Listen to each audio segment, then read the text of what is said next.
natin ang ating Biblia sa 1 Peter chapter 5 verse 8. 1 Peter 5 verse 8. Sabi ng salita ng Diyos, maging handa kayo at magbantay. Ang dyablo, ang kaaway ninyo, ay parang liyong umaatungal at aali-aligid na naghahanap ng malalapa. Muli, sabi ng verse, maging handa kayo at magbantay. Ang dyablo, ang kaaway ninyo, ay parang liyong umaatungal at aali-aligid na naghahanap ng malalapa. Palain ng Diyos ang kanyang banal na salita. Alam nyo, this past few days ay meron ako laging nakikita na advertise sa isang pelikula o palabas na pangbata na kung saan siguro sa inyo lumalabas din ito sa inyong mga, kung kayo ay nagbubukas ng inyong social media, no, na in-introduce, ina-advertise na isang palabas, di ba, na kung saan ay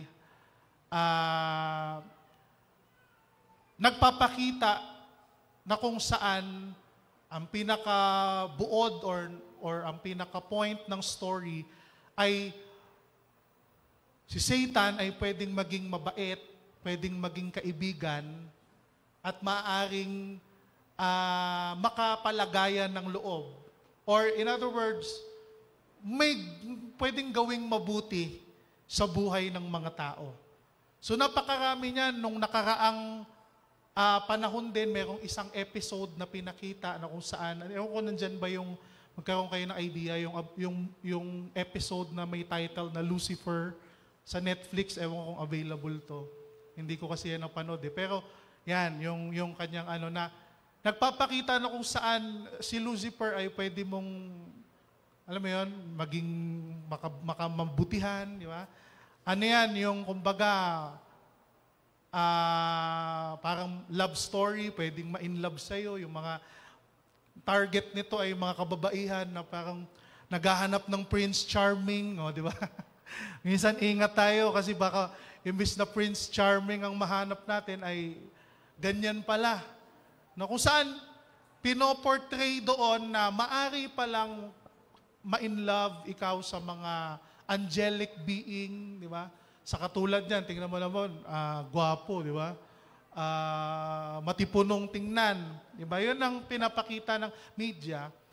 Target na kung saan, or yung mga target na mga manonood ay yung mahilig sa mga love, mga nobela, mga love movies, di ba? Di ba? Yung mga ganun ang kanilang target. Pero ngayon may bagong lumabas, yung pangalawang video natin. Which is, ewan ko na, alam nyo na siguro yan, di ba? Yung title niya, Dear Satan. Okay? So kilala nyo yung artista na yan. So medyo alarming lang to at nakakapag-alala kasi ang tina-target na ngayon ng mga ganitong movie industries ay mga kabataan na. Di po ba? So, alam naman natin na, pastor, movie lang yan, di ba? Pelikula lang yan, for entertainment purposes lang yan, or parang wala naman talagang big deal yan. Hindi naman talaga big deal. Maaring sabihin ng iba na ano lang yan, katang-isip lang yan. Pero alam natin mga kapatid, na sa paningin at pagkakaintindi ng mga kabataan, sa mura nilang isipan, maaaring malaman nilang ito'y katuwiran, tama, at pwede pala. Sa sobrang murang isip ng mga kabataan, mga kapatid, maaari nilang sabihin na pwede ka palang makipagkaibigan sa mga ganitong bagay, sa mga ganitong entity, which is nakakabigay ng nakakatakot na o kaya nakakaalarma. Dapat maalarma ang mga magulang alang-alang sa kapakanan ng kanilang mga kabataan. Kasi ginawa nila yung moving parang pangbatang movie, no? na may mukhang nakakatuwa, di ba? Na may kunwaring moral lesson, pero nangingibabaw pa rin yung message na kung saan maaari mong maging kaibigan, ang sinasabi ng Word of God, na kaaway. Amen? So, baka mamaya pati mga Christian parents ay maingganyo rin kasi pag sinilip nyo yung trailer, mukhang maganda yung story. Mukhang maganda yung moral lesson, ng story, ng kwento. Pero ito po mga kapatid ay seryosong bagay. Na yung mga bagay noon na hindi ipinapakita, hindi ginagawang hayagan, dahil alam ng nakakarami na ito'y makakapahamak sa next generation ng mga tao o ng mga kabataan. Pero ngayon nakita natin mga kapatid, ibang-iba na ang panahon. Talagang inaano na nila. Kumbaga, I believe yung ating enemy ay nag-all out war na. Wala nang pinipiling lugar, wala nang pinipiling sitwasyon, wala nang pinipiling edad. Lahat ay tinatarget na ng ating kaaway. So sa ating pag-aaral ngayon, pamagatan natin nitong Who is Satan according to the Bible? Sa mga kwento nila, pwedeng maging normal na tao, na magkatawang tao, magbigay ng mga wishes mo, ng mga gusto mo. Pero according to the Bible, sino ba itong si Satan o yung tinatawag natin at alam nating kaaway ng mga mananampalataya?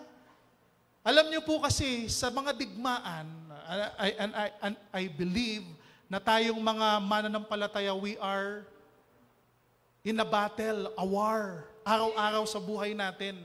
May struggles tayo. Meron tayong kaaway. Merong giyera.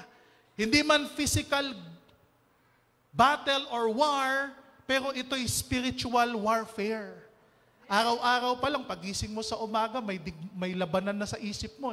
Kung gagawa ka ba ng masama, o pipigilan mo ang iyong sarili kung hindi gagawa ka ng mabuti at tama sa mga desisyon, sa mga plano, sa mga bagay na araw-araw nating ikinakaharap, merong battle sa ating buhay. At napakahalaga po kung ikaw ay nasa battle, nakikilalanin mo ang iyong kalaban. Amen po ba? Bago ka sumabak sa digmaan, dapat kilala mo ano ang kanyang characteristic, ano ang kanyang ugali, ano ang kanyang strategies, ano yung kanyang pamamaraan. Dapat alamin mo yon kung nais mong manalo. Tama po ba? Amen ba? Nagkakaintindihan po ba tayo? Inaaral natin yung ating kalaban. Sa sports, ganun din. Basketball man yan, or chess man yan, or anumang laro yan, or sports yan. Inaaral mo yung galawan ng iyong kalaban para alam mo kung papaanong i-counter. Amen po ba? Alam mo kung papaano ipanalo pag dumating ang pagkakataon na makakaharap mo na ang iyong kalaban. So alam natin na mayroong pag-aaral sa theology. Ano tong theology? Theology ay isang pag-aaral patungkol sa Diyos. Meron din tayong branch noon na tinatawag na angelology. Pag-aaral tungkol sa mga anghel. Yan, di ba? At meron din tayong tinatawag na satanology. Pag-aaral particularly dito kay Satan. No, angelic being. So, napakahalaga rin po na pag-aralan natin to dahil in the Bible, pinapakita at pinapakilala specific kung sino ang ating kaaway. Ano ang kanyang mga ginagawa? Who really is our enemy? Makikita natin dito mga kapatid. Kaya nga sabi sa verse 8, bakit tayo yung verse na binasa natin kanina, bakit kailangan nating maghanda? Sabi ng verse 8, maging handa kayo at magbantay. Ang dyablo, ang kaaway ninyo ay parang liyong umaatungal, di ba? Aali-aligid at naghahanap ng malalapa. Kung kayo ay familiar kung paano kumilos ang leon, naghahanap palagi yan ng oportunidad. Mapapanood nyo yan sa mga disyerto, sa Africa, sa mga documentaries patungkol sa ugali nila, kung paano sila mag-hunt. Lagi lang yan nag-aabang. Tinitingnan kung sino yung mga hindi prepared, kung sino yung mga hindi nakafocus, at yun ang kanyang inaatake, at yun ang kanyang nagiging biktima. At ayaw natin maging biktima tayo ng ating kaaway. Amen? Amen? Kaya kailangan nating bantayan, alamin. Dahil meron tayong kalaban, sa English, adversary. Merong isang nagpaplano kung paano tayo i-destroy, paano ipahamak ang sangkatauhan, paano ipahamak kahit pa ang mga anak ng Diyos. Kaya mga kapatid, kailangan palagi tayong maingat, palagi tayong gising. Kailangan natin itong pag-usapan dahil yun ang realidad ng ating buhay. At ang Biblia po ay maraming itinuturo patungkol sa ating kaaway. Merong detailed description, di ba? Detalyado kung ano ang kanyang ugali. Para alam natin mga kapatid, hindi tayo mapapaniwala ng mga movies, ng mga stories at kung ano-ano pa. Tingnan natin kung ano yung sinasabi ng Biblia. Amen po ba mga kapatid? Dahil ang Bible merong accurate knowledge sa ating kaaway, kay Satan, sa demons, di ba? Upang hindi tayo takutin. Kung hindi, magkaroon tayo ng kaalaman upang paano iwasan, di ba? Paano bantayan ang ating buhay na hindi tayo maging biktima ng ating kaaway ng dyablo. Kaya sa early church, mga kapatid, alam nila, nung una pa lang, yung mga unang mga mananampalataya, alam nila na merong kaaway, merong spiritual being na laging humahadlang kapag ka ang tao gustong maglingkod sa Panginoon. Merong spiritual being na hahadlang. Let's say, gusto mong mag-decide tanggapin si Kristo, gusto mong mag-decide na ikaw na mabautismuhan sa tubig. Gagawa yung kaaway mo ng drama, ng situation na hindi yun matuloy, kung ano man yan. Kaya kailangan ang tao alam niya at nahahalata niya kung kailan ang kaaway ay gumagawa ng paraan upang hadlangan ang kanyang paglilingkod sa Panginoon. Kasi kung ikaw ay tunay na anak ng Diyos, hindi mo man nakikita yung kaaway, yung dyablo, si Satan, pero nararamdaman mo kung ano ang kanyang yung tinatawag nating mga pakana. Amen? Yung mga tao na nagbibigay sa'yo ng irita, diba? Yung mga tao na nagbibigay sa'yo ng galit, puot, na nasisira yung araw mo. Diba? Nung early Christians, alam nila to sa mga believers. Kaya sabi dito sa 2 Corinthians 2, verse 11 sa English, lest Satan should take advantage of us, for we are not ignorant of his devices. Upang hindi tayo malamangan ni Satanas, sapagkat hindi lingid sa atin ang kanyang mga pamamaraan. So, ang ating kaaway, mga kapatid, madaya. Sabi mo sa iyong katabi, madaya. Maari niya tayong dayain, at kung ang tao ay hindi nagbabantay, hindi maingat, hindi alam ang salita ng Panginoon, maari talaga siyang madaya. Na akala niya okay lang ang kanyang ginagawa, wala namang masama rito, tama to, ito yung norms, ito yung standard ng lipunan, pero ang katotohanan, siya pala ay nadaya. Kaya sabi ng Word of God, tayong mga anak ng Diyos ay kailangan hindi tayo ma-take advantage ng ating kaaway. Hindi tayo masamantala. Akala natin na yung ginagawa natin pang-amuse lang, libangan lang, di ba? Yung parang pastime lang, di mo alam, addict ka na pala dyan sa mga ginagawa mo. Sa mga games, sa mga vices, at kung ano-ano pa. Sabi ng Word of God, huwag tayong padadaya dahil hindi tayo ignorant sa mga gawain ng ating kaaway, sa kanyang pamamaraan.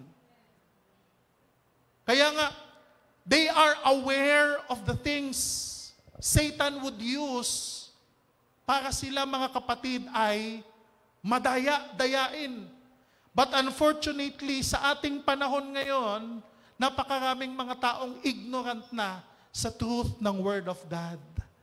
Even sa churches, hindi na tinatapik ang mga bagay na to. Dahil para sa kanila, weird, para sa kanila, hindi naman yan, di ba? Yung si Satan, hindi naman yan totoo, ano lang yan, figure of speech lang yan, expression lang yan, ng evil. Hindi naman yan talaga nag-e-exist o isang entity, isang being na katulad nating mga tao na may kapangyarihan, may kakayahang gumawa ng mga bagay-bagay. Maraming mga ganyang pananaw sa ating buhay. Minamaliit, kaya naman nadadaya ni Satan. Kaya sa atin mga kapatid, gusto nating alamin at kilalanin kung sino ba talaga itong ating kaaway nang sa gayon, hindi tayo madaya, hindi niya tayo maisahan. Amen? Sabi mo sa katabi mo, huwag kang paiisa. Sabi mo sa iyong katabi sa kabila, huwag kang paiisa. Praise the Lord.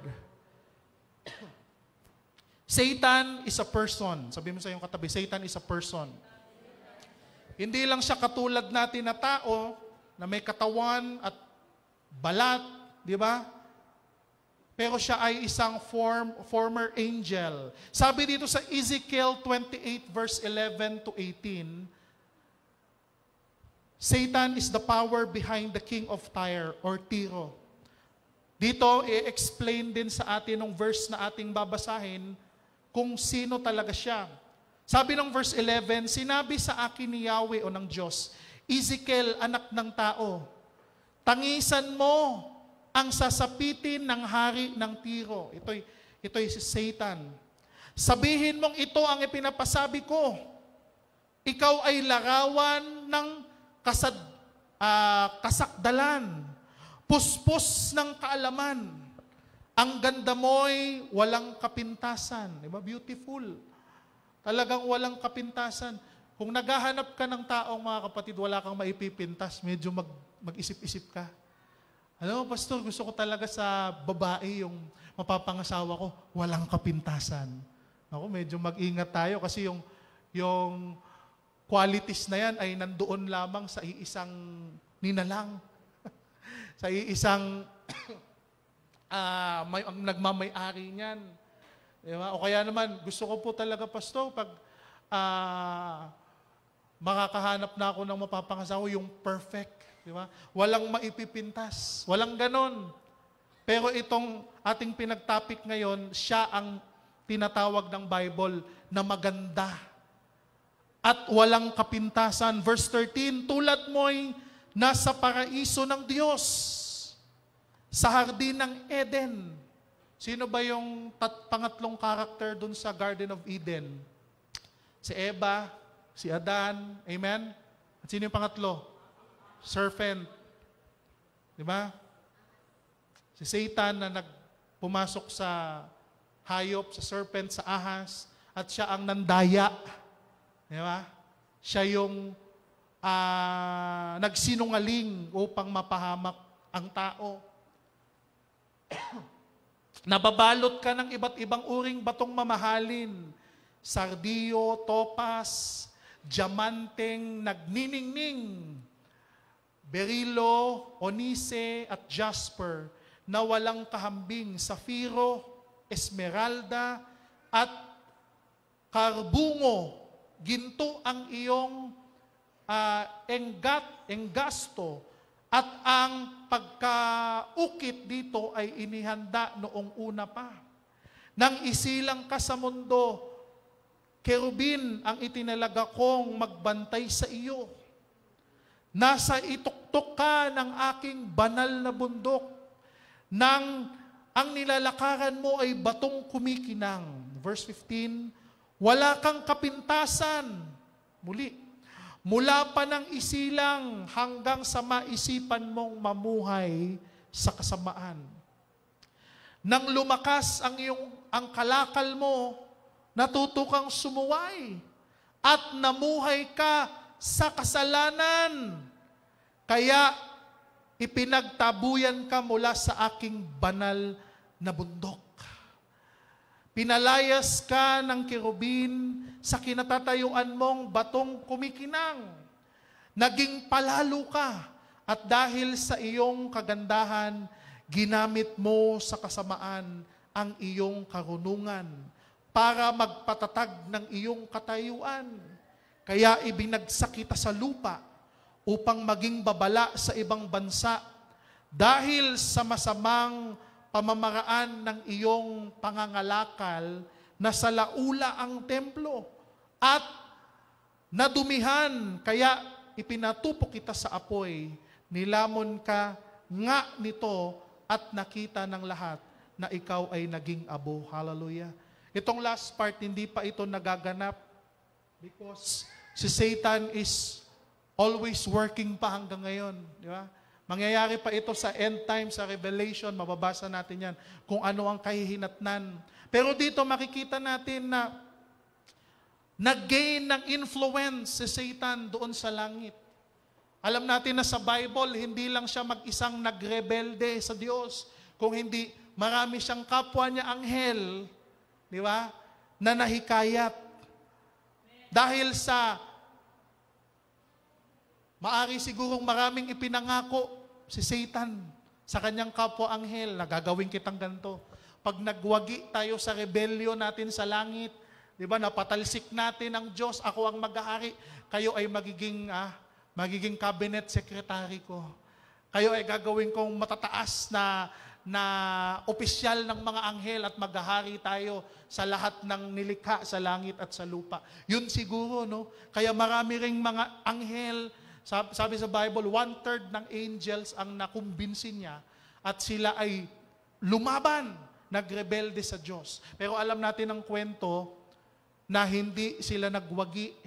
Kaya naman pagkatapos ng digmaan na yon, sila ay pinalayas. Hindi na welcome sa langit. Kaya delikado yan mga kapatid, yung may inaalok sa'yo. Maaring ialok sa'yo ni Satan kung ano-ano para lang ikaw ay maglingkod para sa Kanya. O sige, maglingkod ka sa akin, pasasayahin ko ang buhay ng pamilya mo, bibigyan kita ng maraming cash. Bundle-bundle, maging vlogger ka. At ang iyong mga content ay lahat ng mga content mo na walang mga katuturan at mga bagay na hindi maganda, yung mga bagay na magliligaw sa tao, nakakaaliw nga pero nakakawala sa focus ng mga tao upang hindi nila maalalang may Diyos. At ang kanilang gawin na lang sa buhay ay mag-aliw ng mag-aliw. Manood ng mga paborito nilang content creator. O kaya, bibigyan ko kayo ng bundle-bundle na pera. O kaya ikaw, singer ka. Umaawit ka sa church, worship leader ka. Ang ganda ng boses mo, bibigyan kita ng contract ng isang record label company. Pero kailangan hindi na worship songs ang kantahin mo. Sisikat ka pero ganito na, di ba? Ang tema ng iyong awitin. Bibigyan kita ng gusto mo mag-artista, di ba? Bibigyan kita, pinakasisikat ka. Pero kailangan mo na mag-serve ka sa akin. Ihandog mo ang iyong buhay na magsiserve ka sa akin. Talikuran mo kung ikaw ay Christian, kung ikaw ay believer, kung ikaw ay may pananampalataya sa Panginoon. At hindi yan lingid sa atin mga kapatid. Ang daming istorya, ang daming mga tao, mga celebrity, hindi lang sa Pilipinas, kahit sa ibang bansa, sa state, yung tinatawag nilang Hollywood, napaka-satanic, di ba? Ng mga gawain, ng mga bagay. Hindi yan lingid. Hindi yan, kung i-research nyo yung mga ginagawa nila, yung mga pinopromote nila, lahat yan ay puro sa kaaway. Kaya, ang daming buhay na nasisira. Yung iba naman biglang sikat, di ba? Yung mga pop artist na biglang sisikat, tapos malalaman mo, mababalitaan mo bakit sa kabila ng kasikatan nagsusuicide yung iba. Maraming nagpapakamatay. Bakit? Kasi hindi natin alam kung anong inoffer sa kanila. Anong tinanggap nila kapalit ng kanilang kasikatan. Kapalit ng kanilang fame, ng wealth, ng power. Pero kung ikaw ay tunay na anak ng Diyos, kahit ano mang ialok sa iyo ng kaaway, ng kasamaan, alam mo kung paanong hindi tumanggap. Dahil alam mong ito'y may hihinging kapalit sa buhay mo. Kaya mga kabataan, huwag niyong pangarapin na sumikat.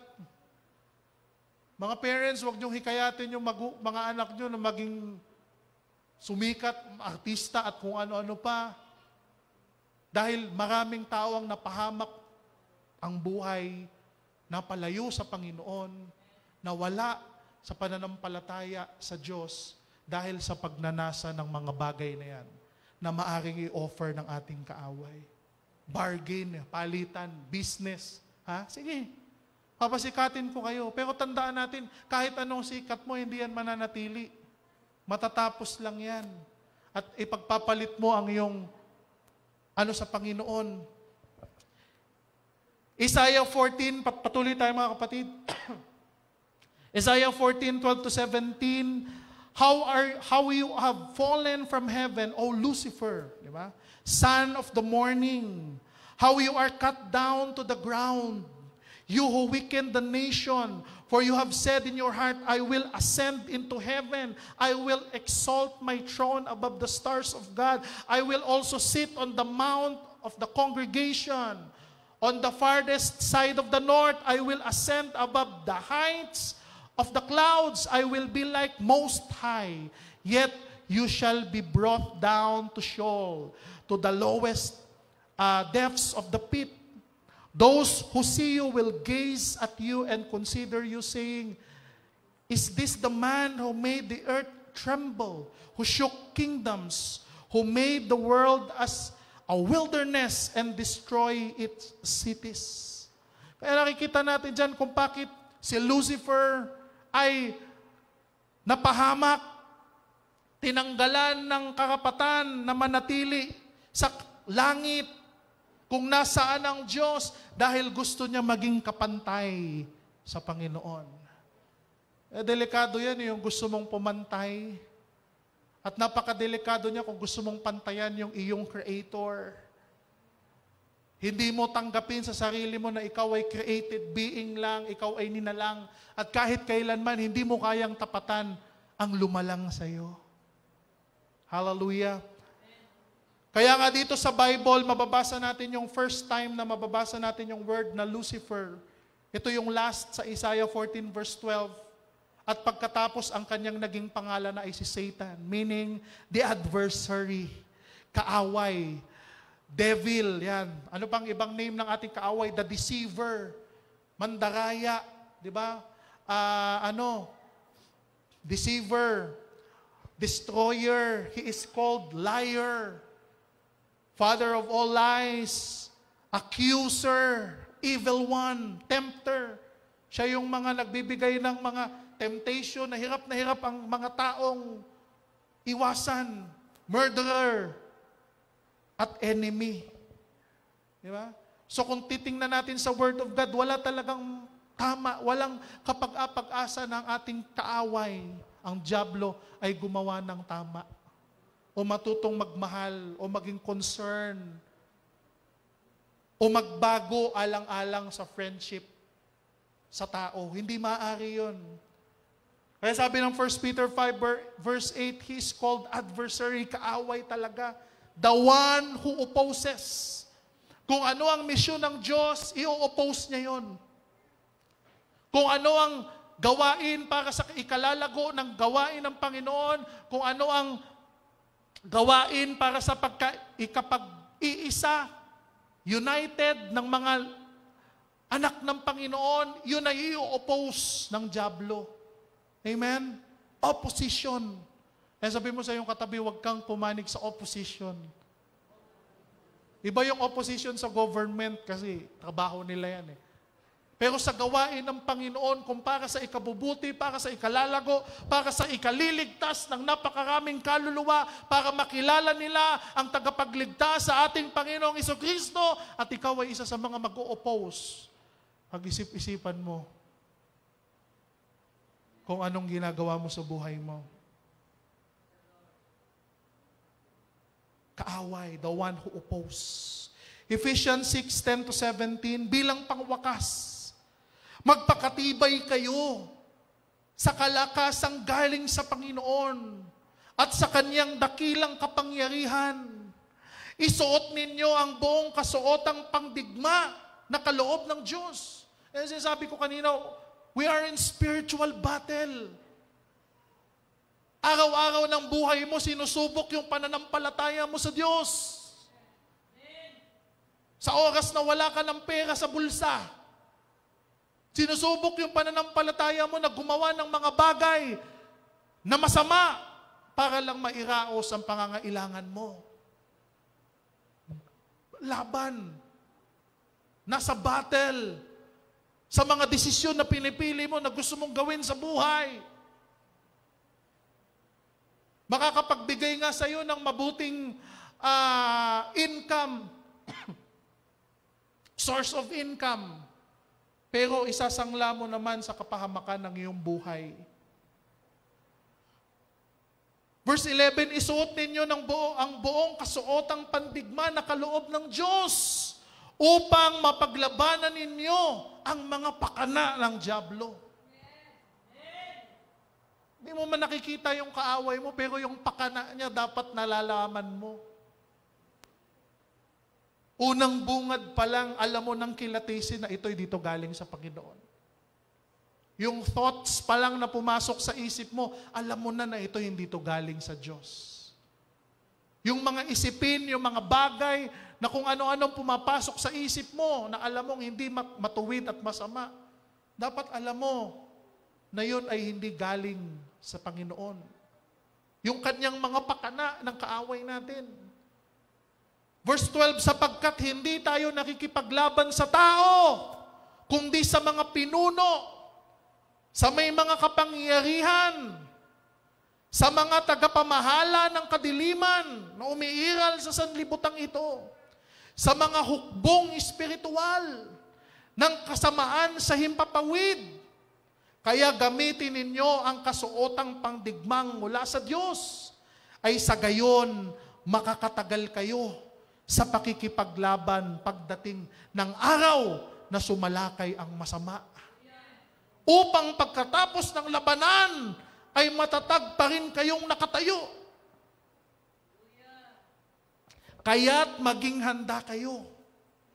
Ibigkis sa inyong bewang ang sinturon ng katotohanan, yung truth. Sa life mo, ibigkis mo yung katotohanan. Kahit anong i-portray ng movie, kahit anong ipalabas, kahit anong ituro nila, anong sabihin nila, alam mo ang katotohanan na ang kaaway mo ay kaaway mo. Sabi ng Bible, mahalin ang iyong kaaway. Yun ay applicable sa kapwa mong tao.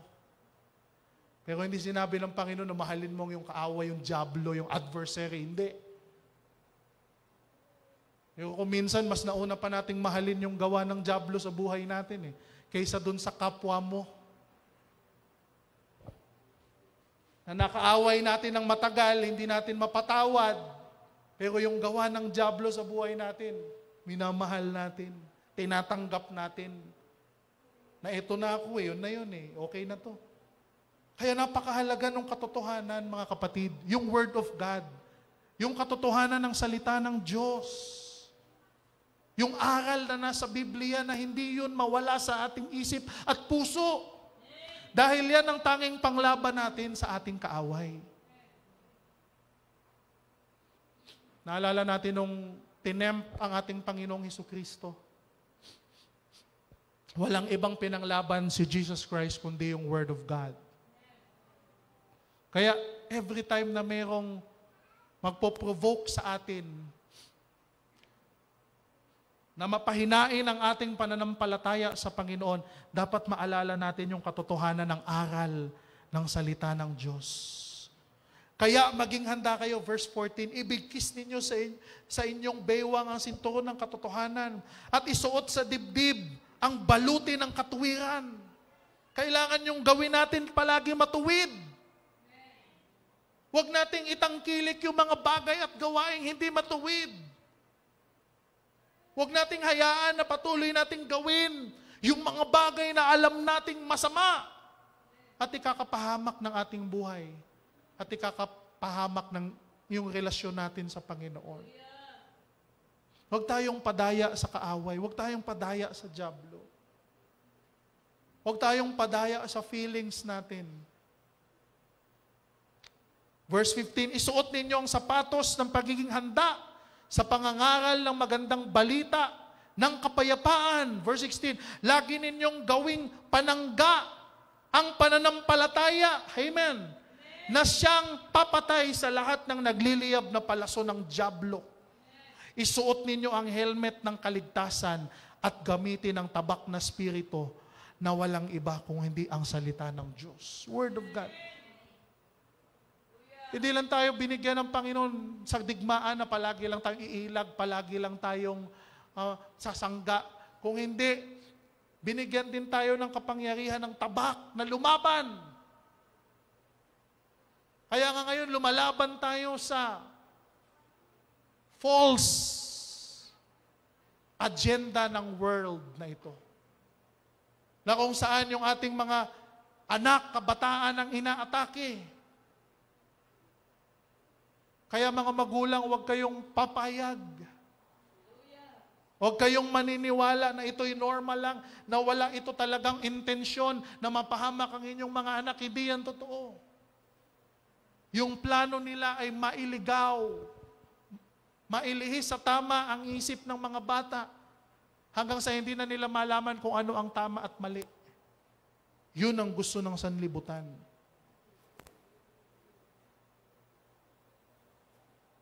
Sa pag-aaral natin ito, kung bago sa inyo yung aral ng Biblia, siguro iisipin nyo yung ating kaaway ay yung mga nakikita nyo sa comics na may sungay, di ba? May sungay, may buntot, may hawak na, yung malaking tinidor na nakakatakot, na kulay pula, na parang parang sa cartoons, may sungay, may buntot, pero hindi yan ang appearance ng ating kaaway. In fact, anong sabi doon sa ating pinag-aralan? Originally, sa kanya nang galing ang lahat ng beauty. Diba? Kagandahan sa mundo, sa kanya nang galing. Pangalawa, Satan's goal is to try to be look like God. So gusto niya ring maging katulad ng Diyos, kaya gagawin niya ang lahat ng kanyang makakaya para magmukhang Diyos, magmukhang tama, magmukhang walang mali sa kanyang ginagawa. Para siya ay hindi pangilaga ng mga tao, siya ay lapitan, siya ay makasama nila. Gagamitin niya ang lahat. Attraction, beauty. Kaya kailangan mag-ingat tayo sa mga bagay na mukhang maganda. Pero ang likod pala nito, mga kapatid, ay kapahamakan. Mag-ingat tayo sa mga oportunidad na mukhang maganda. Pero ang sa likod pala nun ay kapahamakan. Hello? Dapat maging matalino tayo. Kailangan ma-discern natin kung ano ang kalooban ng Panginoon. Hindi lang tayo basta-basta magkakita ng oportunidad na maganda. Papasok agad tayo kahit alam natin na risky, delikado, may mga nababalitaan na tayong napahamak. Pero papasukin natin dahil maganda ang benepisyo. Maganda ang pasweldo, maganda ang pasahod. Mataas ang rate. Pero ang kapalit pala nun, mga kapatid, ay mawawala tayo sa ating paglilingkod at pananampalataya sa Panginoon.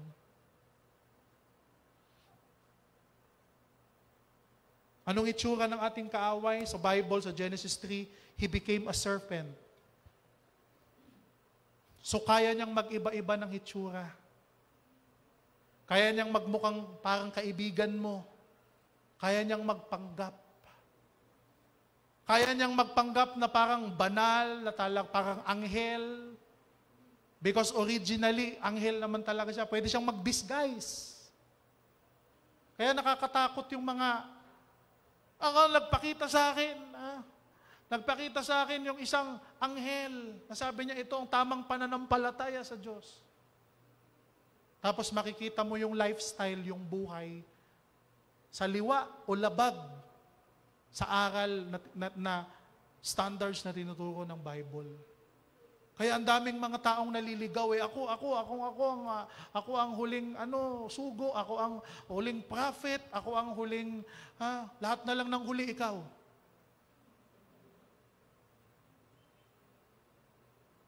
Pero ang buhay, ang aral sa liwa.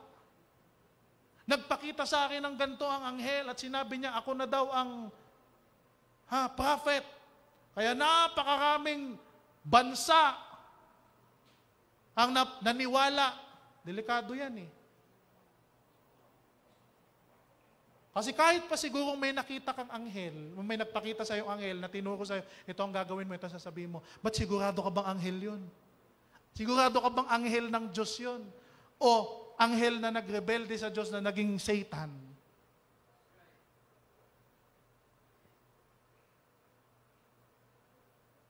Kasi napakadaling mag-disguise ng ating kaaway. Para yung mga taong hangal, mga taong malayo ang paniniwala sa aral na tinuturo ng salita ng Diyos, ay madaling mapaniwala. At yun ang plano talaga ng kaaway. Kaya nakakatakot yun, yung ako yung huling prophet, ako yung huling apostol. Yung mga nagkiklaim na ganyan, medyo Kasi nag-fast ako dun sa taas ng bundok, saging lang ang kinakain ko. Ilang buwan. Hindi ko naman linalahat, pero kadalasan ng mga organisasyon at mga nagsasabing sila daw ay believer ng Panginoon, tapos nakita mo ngayon, riniraid na ngayong iba. Dahil marami palang kaso, maraming irregularities at kung ano-ano pa. So hindi ito, kumbaga, nakakapagtaka. Sabi ng 2 Corinthians 11, verse 14, hindi ito katakataka. Sabi ng verse, sapagkat si Satanas man ay nagkukunwaring anghel ng liwanag. Kaya hindi basta-basta mga kapatid, isang gabi lang may magpakita sa yung parang angelic being. Ganito ang gawin mo. Siraan mo yung pastor nyo. Para ikaw na ang mag-lead ng church. Aba, delikado yan. Ikaw ang ng faction na magkagulo yung church. Ikaw ang mag-lead. I-oppose mo palagi kung ano yung plano. Lumabang ka sa mga otoridad. Tapos sasabihin mo, kasi nagpakita sa akin kagabi. Naku, delikado yan. Dapat, kung yung magpakita sa iyong vision, nakapakipakinabang sa gawain ng Panginoon para sa kailalago ng gawain ng Diyos, yun, vision na yun, galing sa Diyos. Pero kung vision na pinakita sa iyo ay para mahati ang gawain ng Panginoon, para mapahamak ang mga tao, para masira yung pananampalataya ng Diyos sa buhay nila ay mawala, hindi yan galing sa Panginoon. Kaya pwedeng mag-disguise, pwedeng maging magandang hitsura, maganda, gwapo, perfect. Mag-ingat tayo sa mga perfect. Pwede siyang magpanggap na anghel ng liwanag. Kaya nga yung tuwing Christmas, kailangan ituro natin sa ating mga anak na kung yung Christmas ay dedicate natin kay Jesus Christ. Hindi kay Santa Claus. Santa ay misspelled ng Satan. Pansin nyo ba yun? Santa misspelled Satan. Kumbaga, minali lang ng spelling.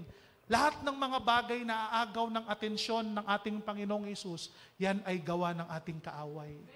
Tingnan nyo, sabi ng world, walang birthday si Jesus, so gawa tayo ng birthday niya. Gawin nating December. Ngayon, nakaisip si Satan, gusto ko rin mag-glorify, gusto ko nga rin maging Diyos eh. So ngayon, nagpakana siya na kailangan, pag December, mauso din si Santa. Kumbaga, kailangan merong palagi. Merong parang tindahan, may kompetensya. Yung para sa Diyos, ay kailangan kompetensyahin niya ni Satan. Meron din siya kasi sabik na sabik, uhaw siya sa papuri ng mga tao. Kaya dapat pag nagsisend kayo ng Christmas greeting, buo yung word na Christmas. Huwag kayo magte-text na Xmas. Oy bro, Xmas ha. Tignan niyo yung mga pauso ng world, talagang kinakancel lagi si Jesus. Xmas. Tapos ang naiisip na ng bata, Santa Claus na. Yung inaabangan niya kasi bibigyan siya ng gift. Tignan niyo. Kaya wag niyong ituro niyo sa mga bata na hindi Santa. Ang kaabang-abang sa Pasko. Kung hindi lamang December, buwan-buwan, araw-araw ng buhay natin, dapat si Jesus Christ ay nasa puso natin. Palakpakan natin ang Panginoon.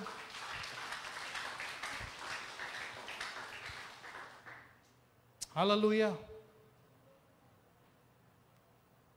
Satan is one of the many fallen angels. But he is their leader sa Bible. Sabi ng Matthew 25 verse 41, sasabihin naman niya sa mga nasa kaliwa, lumayo kayo sa harapan ko. Kayong mga sinumpa, doon kayo sa apoy na di mamamatay, na inihanda para sa dyablo at sa kanyang mga kampon. Di ba? Kaya yung kalaban natin mga kapatid, hindi lang isa. Merong siyang mga organization, spiritual being na nagmamanipulate even ng mga organization dito sa ating mundo. Pag tinignan nyo maigi yung mga organization na yan, sino yung mga nagpapalakad?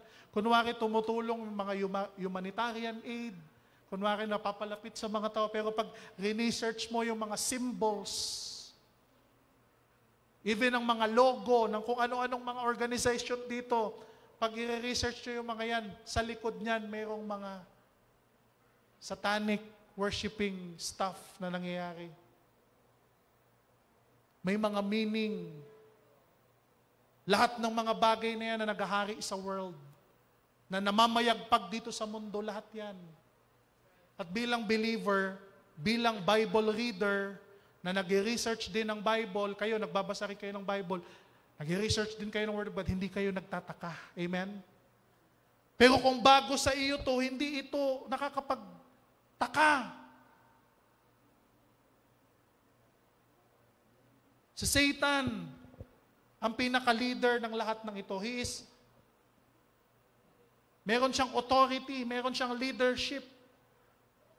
Revelation 12:7-9, pagkaraan ito'y nagkaroon ng digmaan sa langit. Si Miguel at ang kanyang mga anghel ay nakipaglaban sa dragon at sa mga kampo nito. Natalo ang dragon at ang kanyang mga kampon at hindi sila pinayagang manatili sa langit. Itinapon ang napakalaking dragon, ang matandang ahas, na tinatawag na Diablo at Satanas, Satan, na nandaya sa buong sanlibutan. Itinapon siya sa lupa kasama ng lahat ng kanyang mga kampon. Pero there is people that we know na ang kanilang Diyos ay dragon. Pero sa Biblia, yung dragon ay napaka-demonic symbol. Pero sa ibang bansa, sa ibang bayan, ito'y kanilang sinasamba. Kita niyo yung ano ng world? Pero sa Bible, napakasama ng image nito. Mga dragon, mga cartoons noon, mga Dragon Ball. Sino yung mga 90s, dito? Mga cartoons, di ba? Unti-unti nilang linalapit sa mga bata pa. Noon pa. Hindi lang natin namamalay na ngayong matanda na tayo, na-realize natin, ba't ganyan yung yung mga cartoons noon tungkol sa monster, tungkol sa mga dragon, tungkol sa mga ganito at ganyan. Ngayon, na-realize natin na dati pa pala, unti-unti na yung mga tao talaga nilang hinahakot, linulure para sa mga ganitong mga gawain. Pero alam natin mga kapatid, kahit may kaaway tayo, na kailanman hindi siya nagwagi. Kailanman ang kaaway natin natalo doon sa langit. At ngayon dito mga kapatid, alam nating matatalo siya dahil kasama natin ang Panginoon. Hallelujah, palakpakan natin ang Diyos. Even though powerful ang ating kaaway, mas powerful ang Panginoon ating pinaglilingkuran. Kita nyo nga yung battle sa langit eh. Si Angel Gabriel ang lumaban eh. Di ba? Pero hindi na nanalo. Ano pa kaya kung si Jesus Christ ang lumaban dun? Baka hindi na worth it na isulat pa sa Biblia dahil walang ka-thrill-thrill. Sabi ni Lord, o sige, ikaw ang lumaban dyan, angel. Siguro nag-battle-battle pa sila. Pero natalo na nga kagad eh. How much more kung si Jesus Christ na ang maghahari, tatayo at magpapakita ng kanyang lakas. Abay, walang binatbat yung ating kaaway. Kaya mga kapatid, tama yung pananampalataya natin kay Kristo. No? Sa Panginoong Hesus, tama yun dahil darating ang panahon, ipapamalas ng Diyos ang kanyang kapangyarihan at kailanman ang dyablo ay walang binatbat sa ating Kristo na pinaglilingkuran. Palakpakan natin ang Diyos. Hallelujah! Pero ito yung realidad. 1 John 5 verse 18, alam natin tayo'y sa Diyos. Pagka-believer ka, tayo'y sa Diyos. Sabi ng 1 John 5:19. Pag ikaw ay believer, pag ikaw ay mananampalataya, ikaw ay sa Diyos. Sabi mo sa iyong katabi, ikaw ay sa Diyos. 1 John 5:19 please, yung sa verse natin. Diba? Yan, alam natin tayo'y sa Diyos. Pag believer ka, ikaw ay sa Diyos. Kahit na ang buong sanlibutan ay sa kapangyarihan ng dyablo. Kaya nga yung word, kung ikaw ay walang Kristo sa buhay, aminin mo man o hindi sa buhay mo, ikaw ay nagsiserve kay Satan. Pastor, napaka-ano mo naman, grabe ka naman. Ayun lang eh, ang option eh. Either mag-serve ka sa Panginoon or mag-serve ka sa evil. Sino naghahari doon? Si Satan. Hindi pwedeng neutral, hindi pwedeng gitna. Pastor, gitna lang ako. Hindi pwedeng gitna. Dalawa lang ang pagpipilian mo. Maglilingkod ka kay Kristo or maglilingkod ka sa world na ang naghahari ay ang dyablo. Kaya mga kapatid, kung ayaw mong paglingkuran ng dyablo sa kahit anong pamamaraan ng buhay mo, paglingkuran mo si Kristo ngayon. Ihandog mo ang buhay mo sa Panginoon. I-offer mo ang life mo sa Panginoon. Upang makasama ka na sinatawag dito sa 1 John 5:19 na tayo'y sa Diyos. Kasi ang world under ng command, under ng control ng ating kaaway. Napakahalaga na ma-realize natin. Although, hindi siya, pero yung sway ng mga bagay, yung mga pag-uudyok sa gumawa ng kasamaan, sa gumawa ng mali, yan ay nangyayari. Yan ay pinapalaganap niya dito sa mundo. May power sa Satan, meron siyang mga utusan. At ang lahat ng utusan niya, yung mga demons, fallen angels, at pangalawa, yung mga world of unsaved. Yung mga taong hindi ligtas, lahat yan ay nasa under ng power ni Satan. Under his control. Napakahalaga na ma-realize natin yan. Pero alam natin kahit makapangyarihan ng dyablo, limited lamang siya mga kapatid. Kung ano yung kaya niyang gawin, yun lamang yung pinipermit ng Diyos. Kaya kahit anong atake ni Satan sa mga tao at kahit sa mga anak ng Diyos, lagi niyong tatandaan, limitado lang. At binigyan tayo ng authority at kapangyarihan upang i-rebuke, upang pagtagumpayan ang lahat ng gawa ng dyablo. Sabi ng 2 Timothy 2 verse 26, sa gayon, maliliwanagan ang kanyang isip at makakawala sila sa bitag ng dyablo na bumihag sa kanila upang kanilang sundin ang mga kagustuhan nito. Yun yung mga unsaved. Kahit na yung ibang tao nakarinig na ng katotohanan ng Word of God, bakit ayaw nilang maniwala? Kasi binubulagan sila ng dyablo. Binubulagan sila sa pamamagitan ng mga pelikula, sa movie industry, sa telebisyon, sa internet, sa music industries. Bakit sa ating lipunan, mga kapatid, okay lang na ihayag mo na ikaw ay satanic? Sa mga iniimbento at kinokompose ng mga awitin, okay lang, tinatangkilik ng mga tao kapag yung lyrics ay patungkol kay Satan, pag-worship kay Satan. Sa mga telebisyon, sa mga satanic na mga palabas at kung ano-ano pa, bakit tinatangkilik ng mga tao? Bakit okay lang? Sa mga school, sa mga campuses, bakit okay lang kapag ikaw ay atheist, homosexual, immoral, or immorality? Pero bakit kapag katungkol kay Kristo, kailangan pipigilan ka ng mga tao, tumahimik ka, walang may gusto sa'yo? Nakita niyo ang kabaluktutan ng mundong ito? Pagka patungkol kay Kristo, pipigilan ka. May isang project na shinare ng isang pastor na yung isa sa mga members ng church, meron silang project na kailangan pumili kayo ng tao na magiging project nyo na ipapakita nyo yung kanyang good moral. At itong batang ito, dahil siya ay mananampalataya, wala na siya ibang inisip, kundi sabi niya, kailangan kong gamitin, ang pipiliin ko pong character ay si Jesus Christ. Sabi ng teacher, hindi yan pwede, bawal yan. Hindi pwede si Jesus Christ. Lahat ng mga tao, sila Buddha, sila Muhammad, sila sino-sino pang mga leader at kinikilala ng mga ibang tao. Pwede yan, pero si Jesus Christ hindi pwede. Tingnan nyo yung ginagawa nila sa eskwelahan. At bawal maging reference yung Bible. Kaya mga kapatid, nakakalungkot ito. Na bakit yung mga bagay, yung mga demonic, satanic ways ay tinatanggap ng lipunan. Pero pagdating kay Jesus Christ, sa ating Savior, tagapagligtas, ay kailangang itago at kailangang manahimik ka. Dahil ang kapangyarihan ng kadiliman ay naghahari sa mundong ito. Kaya nga lagi tayong dinidiscourage ng Word of God na huwag nating mahalin yung sanlibutan na ito. Hindi tayo para dito, temporary lamang tayo. Ang dapat nating isipin, yung ating buhay kasama ang ating Panginoong Hesus.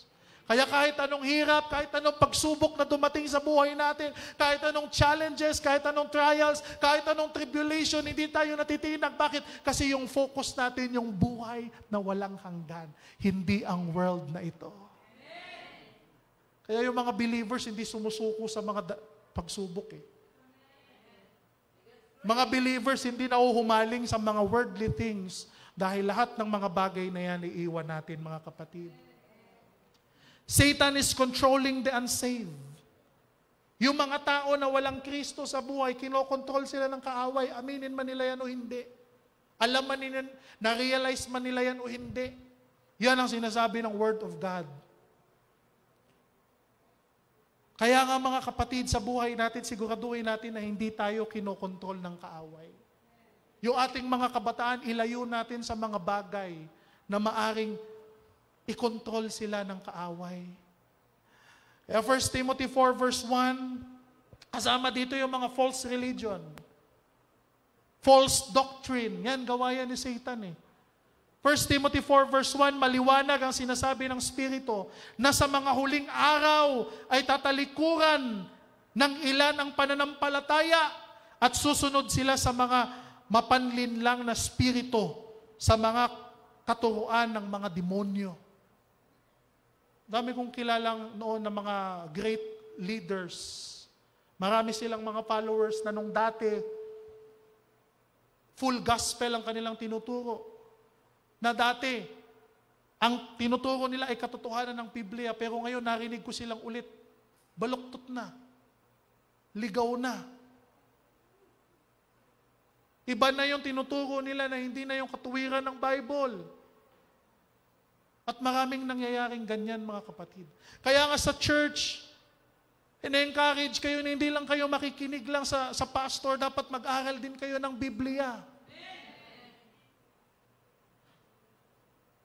Sa lahat ng churches, dapat yung mga tao nag-aaral ng Bible para alam nila na hindi sila maililigaw ng kahit sino.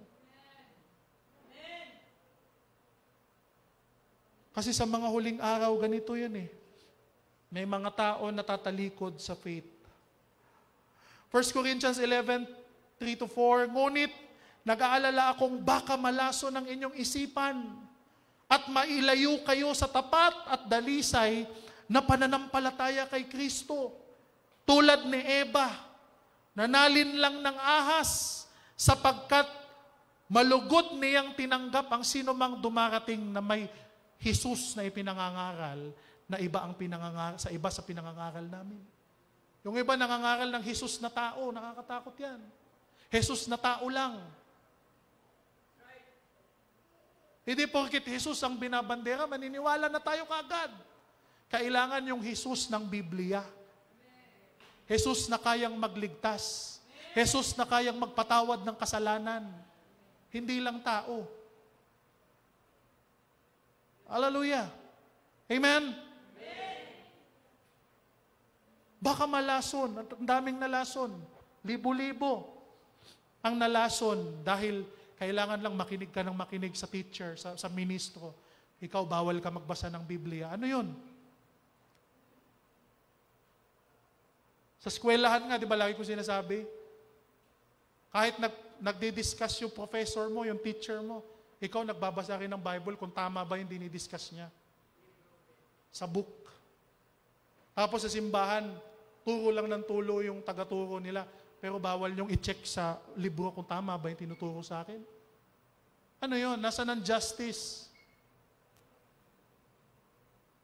At hindi tayo linikha ng Diyos na maging sunod-sunuran lang. Linikha tayo ng Panginoon na matalino. At higit sa lahat, matalino na mag-aral ng kanyang banal na salita. Kaya yung ibang tao hindi na naniniwala sa reliyon. Ayoko na maniwala sa religion. But lahat yan, mali. Lahat yan, hindi tama. Kaya ayoko na, maging atheist na lang ako. Maging neutral na lang ako. Wala na akong paniniwalang kahit anong reliyon, anong Diyos o demonyo, kung bahala sila sa buhay nila. Dito lang ako sa gitna. Dahil sa ganyan, na ginawa ng kaaway natin na libo-libong mga paniniwala at pananampalataya. Kaya yung tao naligaw, nalito kung ano na talaga yung tama. Hanggang yung ibang tao nag-decide na ayoko na lang. Ito yung tatandaan natin mga kapatid. Hindi lahat ng paninimpalataya ay mali. Dapat suriin mo kung sino yung tama, ano yung tama. Parang ano ba yung example dati na hiramin ko rin, yung parang pag ano yan di ba? Sa mundo maraming fake money. Amen? Or play money. Pero hindi ibig sabihin na maraming fake money, play money, yung totoong pera mawawala na ng halaga dahil lamang may fake at may mga play money. Nakuha niyo yung point ko? Hindi ibig sabihin na maraming peke ay hindi nyo nahahanapin kung ano yung totoo. O mawawala na ng saysay o halaga kung ano yung totoo. Kailangan marunong kang kumilatis. Tingnan mong maigi. At anong magiging guide natin? Yun ay Biblia. Yun ang salita ng Panginoon. Huwag mong pagkaitan yung sarili mo na makamtan ng katotohanan dahil lamang sa iyong prinsipyo na lahat naman yan mali, lahat naman yan peke. Hindi mo na alam kung sino ang totoo, kaya mabuti pa wala akong pipiliin. Mali yun Ang kailangan, hanapin mo yung totoo. Hanapin mo yung tama. Ipanalangin mo sa Panginoon na ilagay ka niya sa tamang pananampalataya. Kaya nga as Christian, we need to stand our ground. Maging stay strong tayo sa pamamagitan ng kapangyarihan ng Diyos sa ating buhay. Resist the devil. Be steadfast in the faith. Resist the devil. Lahat ng gawain. Lahat ng pakana ng diablo, movies, music, kung ano-ano pa. Doktrina, faith, kung ano-ano pang pananampalataya na gawa ng diablo, mga kapatid, i-resist natin yan. At manatili tayo sa kapangyarihan. Stay strong in the Lord, in the power of His might. Yung kapangyarihan ng Panginoon. 1 Peter 5 verse 9, last verse natin mga kapatid. Labanan ninyo siya at magpakatatag kayo sa inyong pananampalataya sa Diyos. Tulad ng alam ninyo, hindi lamang kayo ang nagtitiis sa mga kahirapan, kundi gayon din ang inyong mga kapatid sa buong daigdig. Hindi lamang ikaw ang nagsasuffer, lahat ng believer, lahat ng faithful sa buong mundo. Verse 10, pagkatapos ninyong magtiis sa loob ng maikling panahon, ang Diyos na siyang pinanggagalingan ng lahat ng pagpapala, ang siyang magbibigay sa inyo ng kagalingan, katatagan, at lakas ng loob. At isang pundasyong di matitinag. Amen. Siya ang tumawag sa inyo upang makibahagi kayo sa Kanyang walang hanggang kalwalhatian, kasama si Kristo. Sa Kanya ang kapangyarihan, magpakailanman. Hallelujah. Amen. Kaya nga pagkatapos ng pagtitiis, yung suffering ninyo, mga kapatid, maikli lamang to.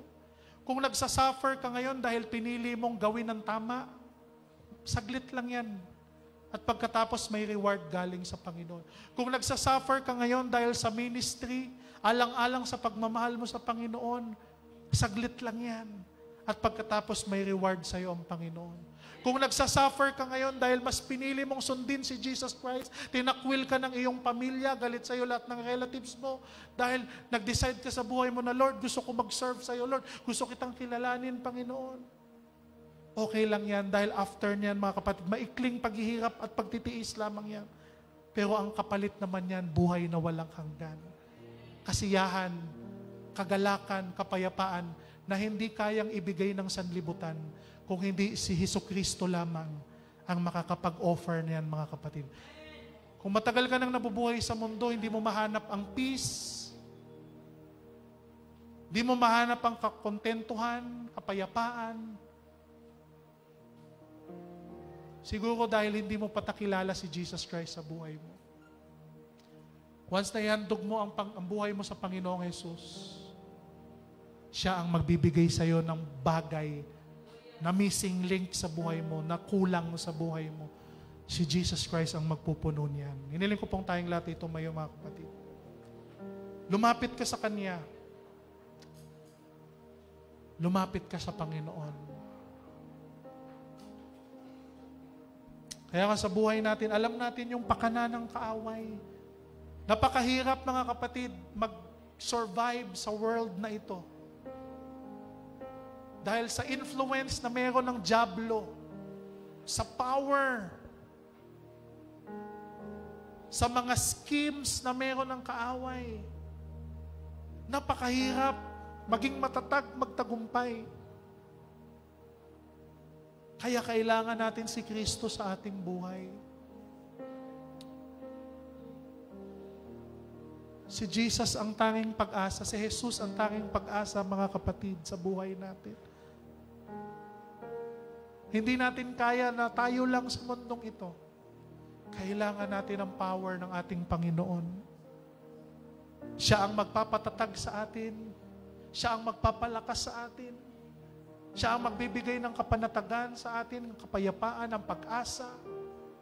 Lahat ng hihilingin natin, lahat ng kailangan natin, sa Kanya lamang natin matatagpuan. At nasa Kanya lamang ang buhay na walang hanggan. Ama namin na nasa langit, salamat, Lord, sa kabutihan mo sa aming buhay, Panginoon. Lord, pagpalain mo ang iyong mga anak, na ang iyong mga salita, Lord, ay tumimo sa kanilang puso. Magpatatag ng kanilang pananampalataya sa iyo, O God, na kahit anong pinagdadaanan namin sa buhay na ito, Lord, tulungan mo kami na kami ay magtagumpay, kami ay maging matatag, Panginoon. Sino mang mga humahat lang, ano mang humahat lang, Panginoon, alisin mo. In the name of Jesus. Lord, salamat na ikaw ang patuloy na maghari sa aming buhay.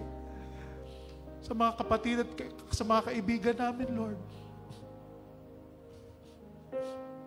na ngayon lamang nakarinig ng aral na ito. Pagpalain mo ang kanilang buhay. Nawa patuloy kanilang makilala, Panginoon. Patuloy na lumago ang kanilang pananalig at pananampalataya sa iyo. Panginoon, sino man pong pinanghihinaan ng loob sa oras na ito, tulungan mo, Panginoon, na huwag mawala ng pag-asa. Sino man po ang nagdadalawang isip sa iyo, ipakita mo ang iyong kapangyarihan, Lord, ang iyong katotohanan sa kanilang buhay. Maghari ka sa buhay ng bawat isa sa amin, Panginoon. At sa oras na ito, anuman pong mga pakana ng aming kaaway, anumang mga plano niya, anumang mga binabalak niya, Panginoon, sa iyong mga anak ay aming rene-rebuke in the name of Jesus, na kahit kailanman, hindi namin papahintulutan na magkaroon ng influence sa Satan sa aming mga kabataan, sa aming mga anak, at sa aming buhay, Lord. Salamat, Panginoon, na ikaw lamang, Lord, ang aming bibigyan ng papuri at pagsamba, pasalamat sa aming buhay. Lord, salamat na ikaw ang aming tinataas sa oras na ito. Salamat sa iyong kabutihan sa aming buhay.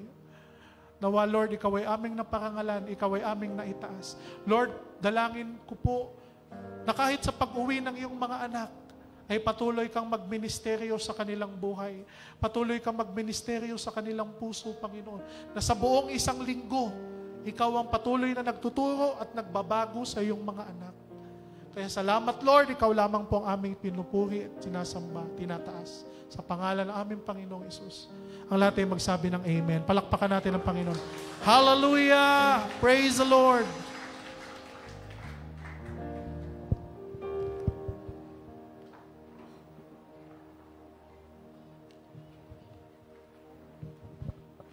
Praise the Lord. Hallelujah. Tayo po ba ay nabusog sa ating pagkaing espiritual, mga kapatid? Palakpakan po natin ang ating buhay na Diyos. Hallelujah. Salamat sa ating dakilang Diyos sa umagang ito. Hallelujah sa kanyang banal na salita. At sa oras mo na ito, mga kapatid, tayo po ay dadako na sa pagbibigay ng ating mga ikasampung bahagi at handog sa ating Panginoon. But bago po natin ibigay yan, basahin po muna natin ang salita ng ating Panginoon na mababasa dito sa 2 Corinthians 9, chapter 9, verses 6 to 7. Sabi po ng salita ng Diyos, ang nagtatanim ng kakaunti ay aani ng kakaunti. At ang nagtatanim ng marami ay aani ng marami. Ang bawat isa'y dapat magbigay ayon sa kanyang pasya, maluwag sa loob at hindi napipilitan lamang, sapagkat iniibig ng Diyos ang nagbibigay ng may kagalakan. Amen? Ang salita po ng Diyos ay nagpapaalala sa atin na ang generosity begets greater generosity. Ang pagbibigay sa Diyos ng sagana, ang Diyos din naman ang magbabalik ng mas masaganang pagpapala sa atin, lalo na kung ito ay ating gagawin na galing sa ating puso. Amen, mga kapatid? Kaya sa oras na ito, tayong lahat po ay tatayo at itaas po natin ang ating mga tithes and love offerings sa ating Panginoon. Ito po ang panahon kung saan tayo po ay magtatanim sa kaharian ng ating Panginoon sa pamamagitan ng pagsunod sa kanyang banal na salita, sa pagbabalik ng ikasampung bahagi ng Diyos at ng ating mga handog sa ating Panginoon. O Diyos na makapangyarihan at tapat kailanman, mula noon at hanggang ngayon sa aming lahat. Panginoon, marami pong salamat na ikaw palagi ang nagpapaalala sa amin na sa iyo nagmumula ang lahat ng pagpapala at walang imposible sa iyo na pagpalain din kami na iyong mga anak mo. Sa oras na ito, Lord, kami po ay narito sa iyong harapan, magbabalik ng ikasampung bahagi at aming mga handog. Ang akin pong panalangin na pagpalain mo po ang iyong mga anak, kaming lahat na masayang nagbabalik, nagbibigay sa iyong gawain. Dalangin po namin na sa pamamagitan nito ay pagpapalain mo ang aming mga trabaho. Ikaw po ang magbibigay ng promosyon sa aming posisyon. Ikaw po ang magbibigay ng salary increase at marami pang pagpapala. Salamat po, Panginoon, maging sa aming mga negosyo na ikaw po ang magpapalago. Nang sa gayon kami po ay patuloy na makatulong sa iyong gawain dito sa lupa. Panginoon, dalangin po namin na sa pamamagitan ng aming katapatan, ikaw din naman po ang magbabalik ng mga pagpapalang siksik, liglig at umaapaw sa aming lahat. Pagpalain mo po ang aming mga kapatiran din na nasa ibang bansa na hindi nakakalimot sa iyong gawain. Ikaw din po ang mag-ingat sa kanila at magpala sa kanilang buhay. At sa oras na ito, Panginoon, sa aming pagbibigay sa iyong templo, nawa po ito ay patuloy na magamit sa pangangailangan ng iyong templo, lalo na po dito sa Maligaya Church. At salamat po, Panginoon, na sa pamamagitan nito ay bubuksan mo ang durungawan ng langit at ibubuhos ang pagpapalang siksik sa aming mga buhay. Pagpalain mo po ang aking mga kapatid na may pangangailangang financial sa oras na ito. Ikaw po ang nakakaalam ng aming puso. At salamat po, Panginoon, na kiniklaim namin na sa oras na ito na tinutugon mo na ang lahat ng aming mga pangangailangan. Ito po ang aming samot dalangin sa pangalan ni Jesus na aming tagapagligtas. Ang lahat ay magsabi ng Amen. Habang tayo po ay naghahandog ng ating may kasampung bahagi sa ating Panginoon, awit pang music department para po sa ating buhay na Diyos. Praise God.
God be all the glory.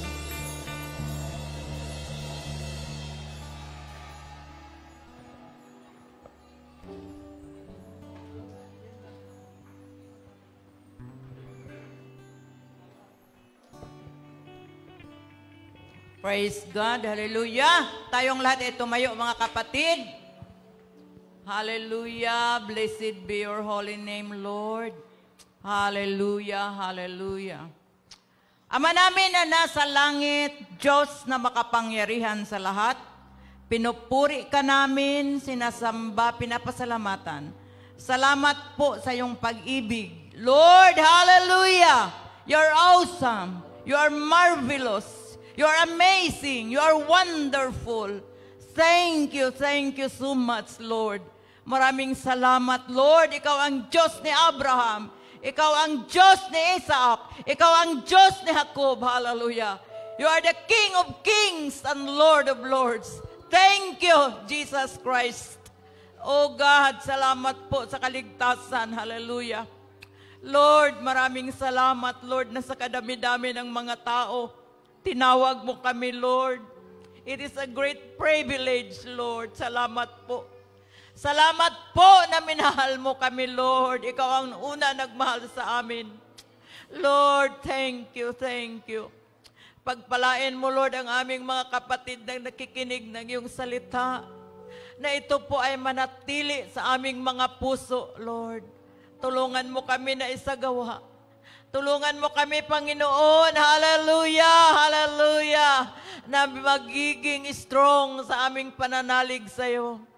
Kahit anuman ang pagsubok, mga problema, mga karamdaman, salamat po, Panginoon, na ikaw ang aming kasama palagi. You never sleep, you never slumber, you watches over us. Ikaw palagi ang nagbabantay, nag-iingat sa amin.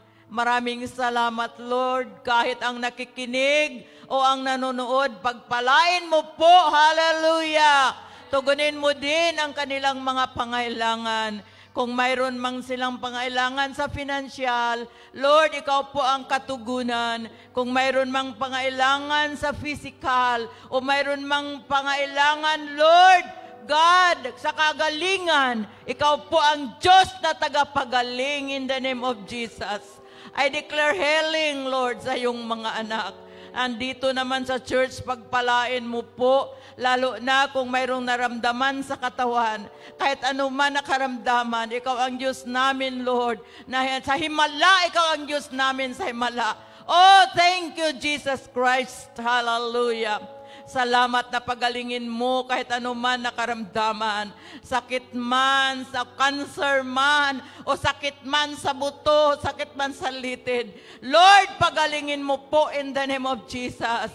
Sakit man sa liver, sakit man, Lord, kahit anuman, cancer man, ubo, sipon, ugad, trangkaso, in the name of Jesus, I rebuke, I declare healing in Jesus' name of Nazareth.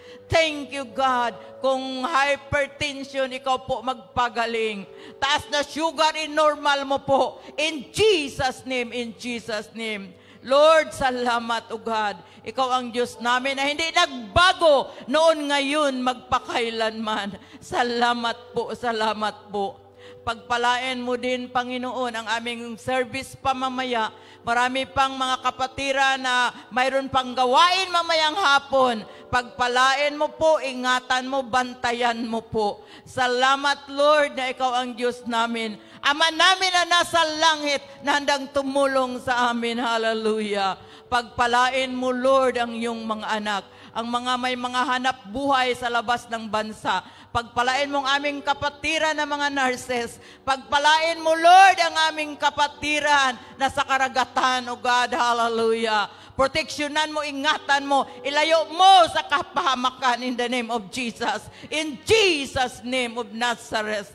Thank you, Lord. I declare blessing to their lives of God. Hallelujah.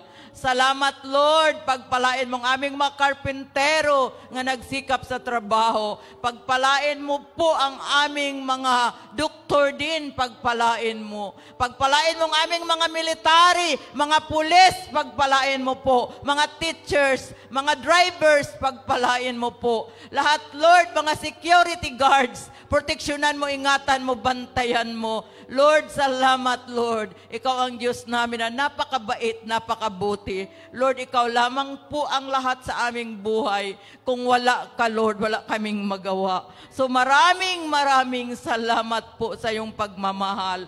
Lord, ikaw lamang ang nagtugon ng lahat ng pangailangan.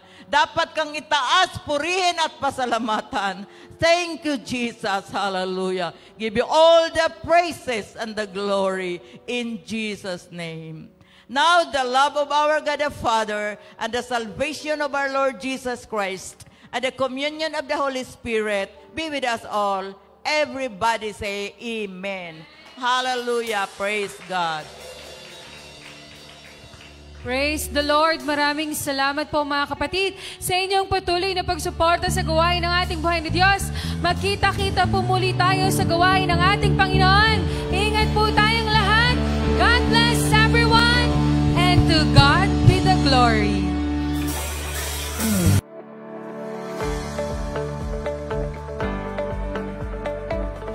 Nabuhay ang ating Panginoong Jesus. Hindi patay ang Diyos na ating sinasamba. Buhay na buhay ang Diyos. Jesus is alive! Come and join us every Sunday 9 in the morning, live on Facebook, as we continue to worship the Lord Jesus and experience His unfailing love to us.